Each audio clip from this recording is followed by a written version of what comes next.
anda ibu yang baru bersalin Caesar, tapi luka Caesar tu masih lagi berair, masih lagi tak kering, dan mulalah rasa pedih. Kalau dibiarkan boleh jadi jangkitan ataupun bernanah. Tapi jangan risau, hari ini Kak nak kongsikan cara rawat dari dalam menggunakan suplemen semula jadi yang bantu luka tu cepat kering dan cepat sembuh.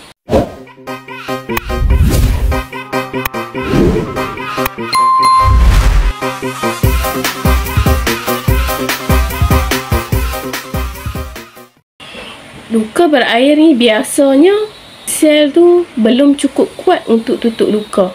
Jangkitan bakteria yang ringan, dia berlaku keradangan dan kelemahan imun badan. Bila imun badan tu lemah, jadi mudahlah nak kena jangkitan kuman.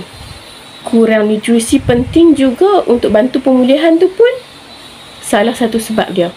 Cara nak atasi dengan suplemen semula jadi ni ialah dengan menggunakan polifenol. Polifenol ni dia bantu untuk baiki sel yang rosak dan dia rangsang untuk pembentukan sel yang baru. Dia bantu kuatkan imun dan lawan jangkitan.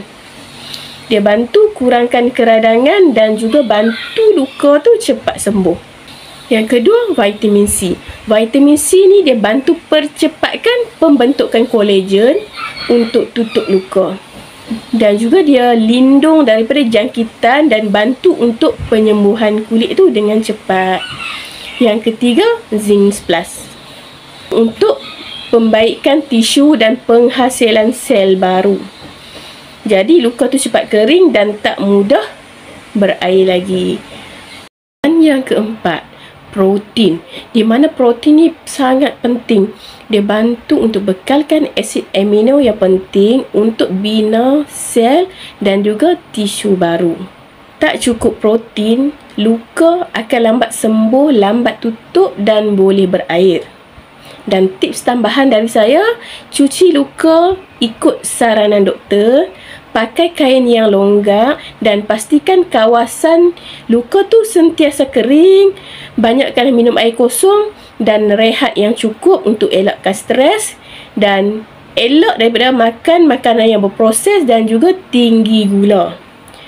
Dengan bantuan suplemen semula jadi, insya-Allah luka tu akan sembuh dengan cepat, ibu pun rasa lebih sihat dan bertenaga sepanjang berpantang.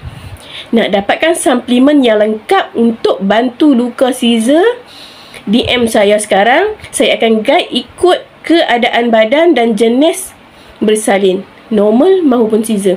Jangan lupa like, komen dan subscribe untuk lebih banyak lagi video kesihatan ibu bersalin. Jumpa di video seterusnya.